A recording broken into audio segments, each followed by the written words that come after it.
సింగరేణిలో డిపెండెంట్ ఉద్యోగాలను రద్దు చేసే కుట్రలు జరుగుతున్నట్లుగా 9 నెలల తర్వాత మెడికల్ బోర్డు పెట్టి 55 మందిలో 5గురినే అన్ఫిట్ చేయడం చూస్తే అనుమానాలు వ్యక్తమవుతున్నాయని మాజీ మంత్రి టీబీజీకేఎస్ ఇన్ఛార్జ్ కొప్పుల ఈశ్వర్ ఆరోపణ. గోదావరిఖనిలోని టీబీజీకేఎస్ కేంద్ర కార్యాలయంలో ఆదివారం ఏర్పాటు చేసిన మీడియా సమావేశంలో టీబీజీకేఎస్ రాష్ట్ర అధ్యక్షులు మిర్యాల రాజిరెడ్డితో కలిసి మాజీ మంత్రి మాట్లాడుతూ అనేక వాగ్దానాలు చేసి గుర్తింపు సంఘంగా గెలిచిన ఏఐటీయూసీ వాగ్దానాలను నెరవేర్చడంలో పూర్తిగా విఫలమైందని ఆరోపించారు. సింగరేణి సంస్థపై ప్రభుత్వంలోని మంత్రుల నుంచి మొదలుకొంటే ఎమ్మెల్యే గల్లీ లీడర్ వరకు యజమాయిషీ పెరిగిందని, రాజకీయ జోక్యం విపరీతంగా పెరిగిందని ఆరోపించారు.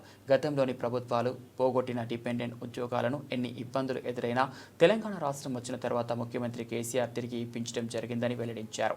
దానికి కారణంగా సింగరేణిలో 18 నుంచి 19,000 యువ కార్మికులు, మహిళా కార్మికులు ఉద్యోగాలను పొందడం జరిగిందని తెలిపారు. అలాగే అక్రమంగా ట్రాన్స్ఫర్ చేసిన కార్మికులను యథావిధిగా ఉంచాలని డిమాండ్ చేశారు. ఈ మీడియా సమావేశంలో రామగుండం మాజీ ఎమ్మెల్యే కోరకంటి చందర్, మంత్రి మాజీ ఎమ్మెల్యే పుట్టమధు, టీబీజీకేఎస్ నాయకులు నూనె కుమరయ్య, వడ్డేపల్లి శంకర్, మాదాసు రామ్మూర్తి, మోదుంపల్లి రాజేశం, చిలకలపల్లి శ్రీనివాస్, వాసర్ల జోసెఫ్, చల్లా రవీందర్ రెడ్డి, ఇందూరి సత్యనారాయణ, అరుడ సంపత్, అంజయ్య తదితరులు పాల్గొన్నారు.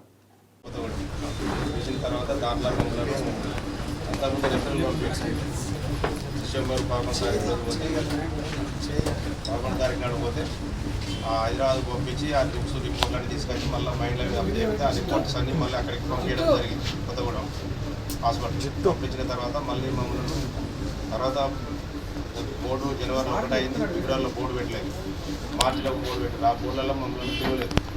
లాస్ట్కి మధ్యలో 4 నెలలు బోర్డు ఆపి తర్వాత మొన్న జూలై 30-31కి మాకు పిలిపించినప్పుడు అక్కడికి పోవడం జరిగింది. పోతే దాంట్లో మాకున్న ఆరోగ్యాలు పరిస్థితి నడవలేని పరిస్థితికి చాదగారి పరిస్థితులు పెట్టుకునే రెఫరల్ రాసింది కాబట్టి మమ్మల్ని ఇంతకుముందు ఇచ్చినప్పుడు ఎప్పుడు కూడా అలాంటి మమ్మల్ని ఇన్వాల్వ్ చేసి పంపించేది. వయసు మాకు వచ్చింది కాబట్టి నడవలేని పరిస్థితులు కాబట్టి అందరికీ మళ్ళీ ఫ్రీ చేయడం జరిగింది. అందరూ మెడికల్ ఇచ్చి మళ్ళీ మమ్మల్ని ఎవరి జాబ్ వాళ్ళు చేసుకుంటారు. మైనింగ్ స్టాఫ్ మేము మళ్ళీ మాకు అండర్గ్రౌండ్ నుంచి వెళ్ళి సర్వీస్కి పంపించారు. సర్వీస్ అని మెడికల్ జనరల్ అసిస్టెంట్ అని పెట్టి 900 మంది నుంచి అంతకంటే పైచలకు మహిళా కార్మికులు ఉన్నారు.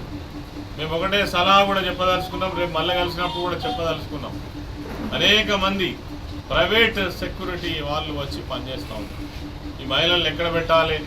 ఆల్రెడీ గవర్నమెంట్ నిర్ణయం తీసుకుంది, యూనియన్ నిర్ణయం తీసుకుంది, యాజమాన్యం దాన్ని ఒప్పుకొని మరి చాలామందిని అపాయింట్మెంట్ చేసుకున్న తర్వాత వాళ్లకు సరైనటువంటి లైన్లో దించకుండా వర్క్షాప్ దగ్గర కావచ్చు, స్టోర్స్ దగ్గర కావచ్చు, రకరకాల పద్ధతులలో వాళ్ళని వాడుకోవడంతో పాటు సెక్యూరిటీ డిపార్ట్మెంట్లో కూడా ఖచ్చితంగా వాడుకున్నట్టయితే మీకు ఈ సమస్య ఉండదు.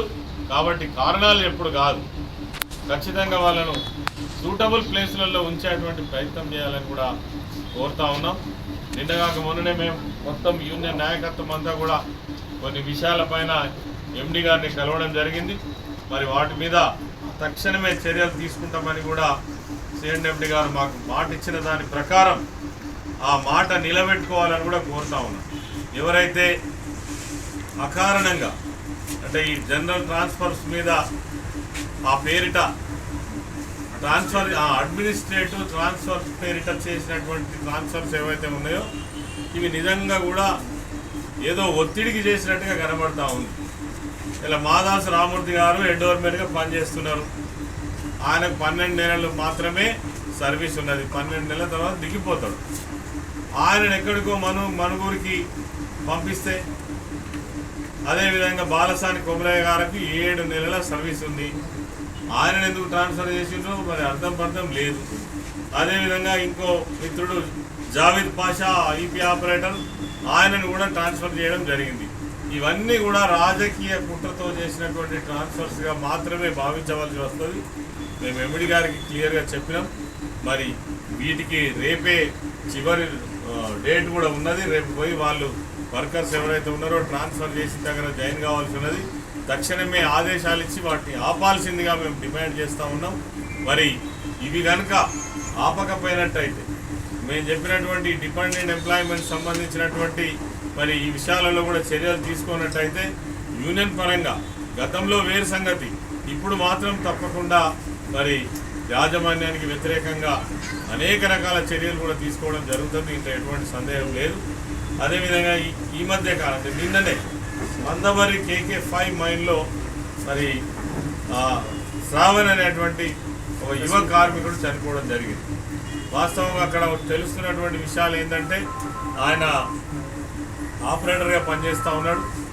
మరి ఆ చెవులు ఆగిపోవడం వల్ల ఏదో చిన్న రిపేర్ సైడ్ ఆగిపోవడం వల్ల దిగి చూసుకునేటువంటి పరిస్థితిలో సైడ్ వాల్ కూలిందంటే రక్షణ